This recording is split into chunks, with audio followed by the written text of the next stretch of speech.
एक गरीब किसान थे। माँ पिता खेत में काम करते तो पीछे से सपना गांव के बच्चों के साथ हॉकी खेलती। एक दिन शाम को, सारा दिन खेलती रहती है, ये नहीं कि छोटे भाई को संभाले। माँ पता है, मैंने आज हॉकी में पास के गांव के लड़कों की टीम को हरा दिया। अरे वाह वाह मेरी बेटी, शाबाश, ये ले कर रुपया, जा जाकर टॉफी खा ले। सपना खुशी से पिता के गले लग जाती है और बाहर चली जाती है। अरे तुम इसको बिगाड़ रहे हो, मैं ना इसकी शादी ही करा दूंगी। ऐसा कैसे शादी करा देगी? हाँ, अभी तो उम्र खेलने की है। माँ बड़बड़ करती वहां से निकल जाती है।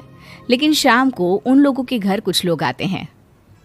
अरे राम सुखिया, जरा ये तो बतलाओ, सपना के बारे में क्या सोचा है?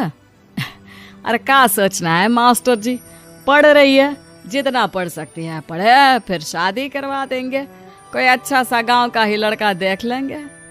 अरे तुम तो उसके पिता हो, तुमको कुछ नहीं पता? माँ घबरा जाती है। अरे का मास्टर जी, का पता नहीं, का हो गया? हम तो इनसे पहले ही बोल रहे थे कि लड़की की जात है, संभाल लो। अरे भाभी जी, आप भी ना कभी अच्छा भी सोच लिया करो। अरे सपना क्या खेलती है हॉकी, बड़े से बड़े आदमी भी नहीं जीत पाते हैं उससे। कल गांव में एक टीम आ रही है, लड़कियों की हॉकी खेलने उसे भेज देना, वहां शायद कुछ बात बन जाए। अरे ना ना मास्टर जी, कोई खेल वेल नहीं करवाना है हम लोगों को, वो भी शहर के लोगों के साथ तो बिल्कुल भी ना। शहर के लोगों को ना कोई भरोसा नहीं होता मास्टर जी। अरे कैसी बात कर रही हो सपना की माँ, बुरा आदमी तो हर जगह मिल जाएगा, उसके लिए शहर का और गांव का। हाँ हाँ मास्टर जी, हम लोग तैयार हैं, कल आ जाएगी सपना वक्त से।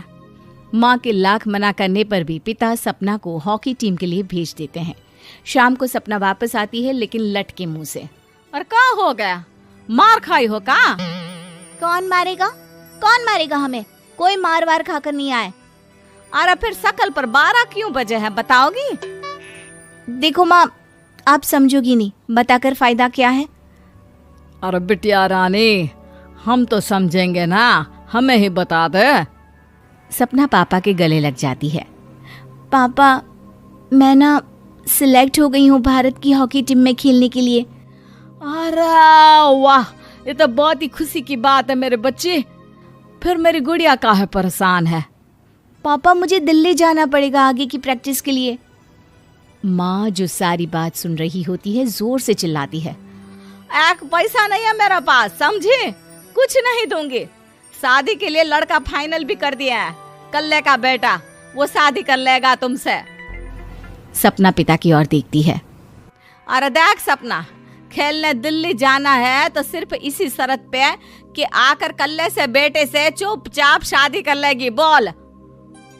अरे ठीक है ना, कल्ले का बेटा तो बहुत ही समझदार है, सरकारी नौकरी है उसकी, मान गया वो तो सपना शादी कर लेगी।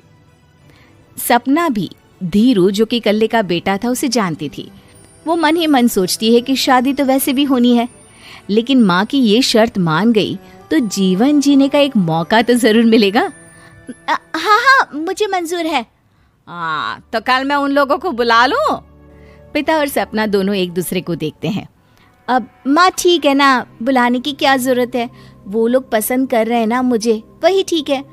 बस आप तो मेरा दिल्ली का बैग पैक कर दो। सपना दिल्ली जाती है, दिल्ली टीम के लिए खेलने के लिए। सपना खूब अच्छा खेलती है और गोल्ड मेडल जीत कर आती है। जब वो गांव आती है तो उसका जोरदार स्वागत होता है। हर कोई सपना सपना चिल्ला रहा होता है। और सपना के पापा, तुम्हारी बेटी ने तो गांव का नाम रोशन कर दिया है। गांव की तरफ से तुम लोगों को गांव में पक्का मकान और सपना को परिषद में पक्की नौकरी देने के लिए हम तैयार हैं। अरे वाह वाह, पक्का मकान, ये तो बहुत अच्छी बात है, लेकिन सपना की नौकरी नहीं चाहिए हमें। हाँ, कैसी बात कर रही हो सपना की माँ? लड़की की नौकरी रहेगी तो अपने पैरों पर खड़ी रहेगी, किसी के आगे झुकने की जरूरत ना पड़ेगी।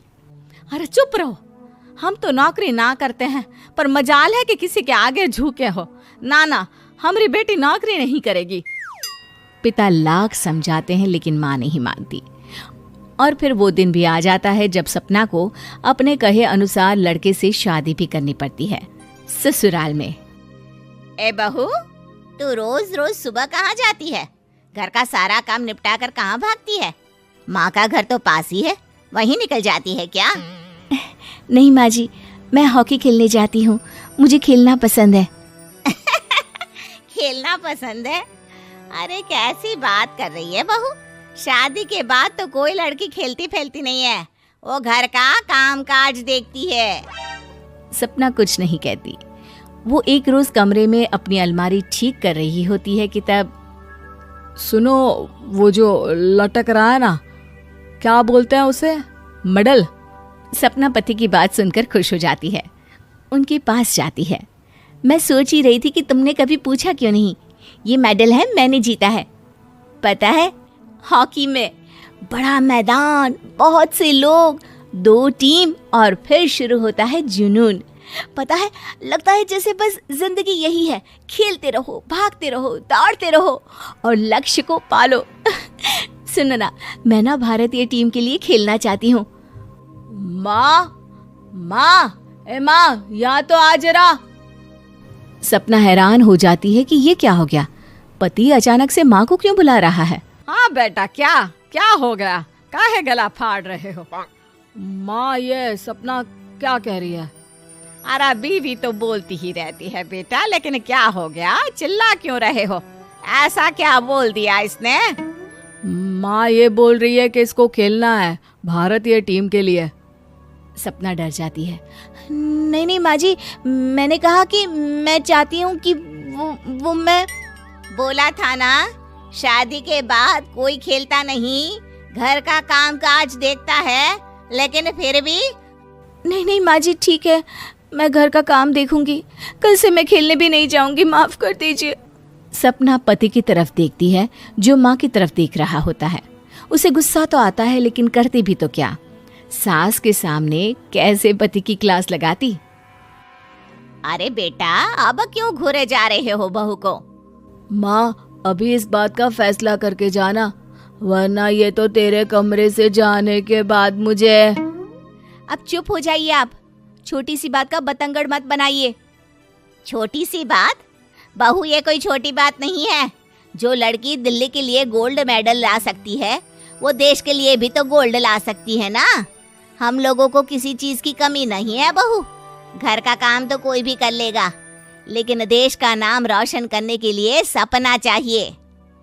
जा बहू, तेरी ट्रेनिंग का सारा इंतजाम तेरे पति ने कर दिया है, जा खेल और देश का नाम रोशन कर। सपना की आंख में आंसू आ जाते हैं। वो सोचती है कि बेटियों को मायके के साथ अगर ससुराल में भी सहयोग मिले तो ऐसा कोई काम नहीं जो वो नहीं कर सकती है।